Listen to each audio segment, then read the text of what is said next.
नमस्कार, signing national academy के online platform में आप सभी का स्वागत है। आज हम देखेंगे हमारा छत्तीसगढ़ी दिवस, छत्तीसगढ़ी राजभाषा दिवस हम कब मनाते हैं बोलेंगे तो याद रखेंगे कब मनाते हैं 28 नवंबर को। तो ये 28 नवंबर की क्या कहानी है, आइए इसके बारे में जानते हैं। तो याद रखना हमारे छत्तीसगढ़ी जो राजभाषा आयोग का जो गठन है वो आपका किया गया कब भाई, तो 28 नवंबर 2007 को इसका गठन किया गया है। इसलिए हम 28 नवंबर को क्या मनाते हैं, छत्तीसगढ़ी राजभाषा दिवस जो है मनाते हैं। ठीक है, इसको याद रखेंगे कि ये आपका 28 नवंबर 2007 को तो गठन हुआ, साथ ही इसका जो है राजपत्र में प्रकाशन कब हुआ, तो याद रखेंगे कब हुआ, तो 11 जुलाई 2008 को ये राजभाषा जो है अधिसूचना में क्या हुआ भाई, प्रकाशन हुआ। कहने का मतलब जो हमारे यहाँ जो राजपत्र होता है राजपत्र में प्रकाशित कब हुआ, तो 11 जुलाई 2008 को हुआ। और याद रखना इसका जो है आपका कार्यालय स्थापना दिवस कब मनाया जाता है बोलेंगे तो याद रखना कब मनाया जाता है, क्योंकि 14 अगस्त 2008 से इस कार्यालय मतलब आयोग का कार्यालय जो है स्थापना हुआ, इसलिए आपका 14 अगस्त को हम क्या मनाते हैं, कार्यालय स्थापना दिवस जो है मनाते हैं। ठीक है, उसके बाद देखेंगे आपका कौन से इस छत्तीसगढ़ी जो राजभाषा आयोग का जो गठन किया गया उसका मुख्य उद्देश्य क्या है, तो इसका मुख्य उद्देश्य ये याद रखेंगे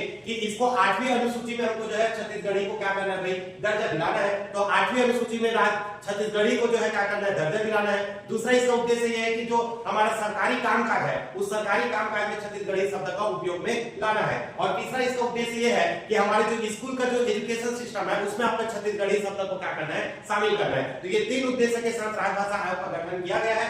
उसके बाद देखते हैं आपका कौन से इससे रिलेटेड कुछ और स्पेशल बातें, जिसमें आपका क्या हुआ, 2 स्पेशल कार्यक्रम चलाया गया राजभाषा आयोग का। ठीक है, जिसमें अगर हम देखते तो पहला आता है आपका कौन से भाई, माई कोठी योजना। तो माई कोठी योजना में क्या किया जाता है, तो याद रखना छत्तीसगढ़ से संबंधित जितने भी पुस्तक है उस पुस्तकों को जो है संग्रहित करके जो है रखा जाता है। जैसे हम लोग कोठी में धान को संग्रहित करके रखते हैं, वैसे याद रखना छत्तीसगढ़ी पुस्तकों को जो है हम लोग जो है माई कोठी योजना के अंतर्गत संग्रहित करके रखेंगे। फिर नेक्स्ट देखते हैं आपका कौन से, दूसरा आपका आता है कौन से, बिजहा कार्यक्रम। तो बिजहा मतलब याद रखते होंगे आप लोग जानते हो कि बिजहा में याद रखना हमारे छत्तीसगढ़ में जो विलुप्त होने वाले शब्द है उसको हम संग्रहित करके रखते हैं आपका कौन से में भाई, बिजहा कार्यक्रम में। जैसे कि आपका क्या होता है, अलहन, अलहन मतलब होता है दुर्घटना, बने बने मतलब सब कुशल मंगल होता है। ये ऐसे कुछ कंटेंट है जो हमारा क्या हो रहा है, विलुप्त के कगार पे है, उसको जो है संग्रहित करके रखा जा रहा है। फिर नेक्स्ट देखेंगे अभी तक के छत्तीसगढ़ राजभाषा आयोग के अध्यक्ष कौन कौन है, तो पहला था कौन भाई, श्यामलाल चतुर्वेदी। फिर उसके बाद कौन था भाई, दानेश्वर शर्मा। और याद रखेंगे कौन से, अभी वर्तमान में कौन भाई, विनय कुमार पाठक, क्योंकि इसका जो कार्यकाल समाप्त हो गया लेकिन नई नियुक्ति नहीं हुई है तब तक का याद रखेंगे कौन है भाई, विनय कुमार